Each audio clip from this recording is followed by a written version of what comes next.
How do you answer the question when people say, well, what about the pygmies, or what about this nation who nobody's told them about Christ? I mean, what is the answer for them as far as them getting to heaven or being able to stand before a just and pure holy God, like you mentioned to that one gentleman? Great question. Great question is, how is God going to judge those who've never had the opportunity to hear about Jesus? I do not know, because Jesus never specifically addressed the question. But the Bible and Jesus make 5 points that apply to your excellent question. First point, Jesus revealed that God's character is just, which means all of us will be judged uniquely, fairly, and justly. Nobody's going to get ripped off. Second point, nobody is going to hell because of ignorance. No one's going to hell because they were born at the wrong time in the wrong part of the world. No.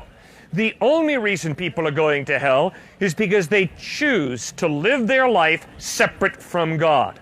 And on the day of judgment, God will grant their request, and they will spend eternity separate from God. Not because that's what God wants, but because God respects their unique individuality and grants their request. Third point, the Bible insists that there are going to be a lot of people in heaven who never had the opportunity to hear about Jesus. Hebrews chapter 11 lists some of these people by name.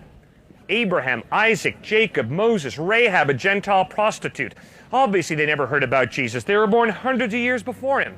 But in humility, they put their faith in God, and they're going to be in heaven. Fourth point, the only reason those folks will be in heaven, the only reason any of us will be in heaven, Jesus insisted, is because he bled and died on a cross to pay the penalty for our wrongdoing.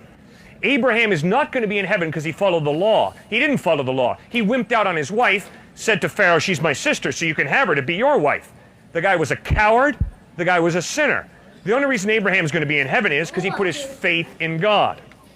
Fifthly and finally, although I do not specifically know how God will judge those who've never heard about Christ, I do know that all of us here have more than ample opportunity to read Matthew, Mark, Luke, and John for ourselves, to examine the evidence pointing to Christ's reliability.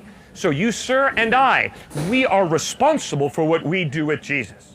And I can trust the God whom Jesus revealed, who is so fair, so compassionate, it's incredible, to judge those people fairly.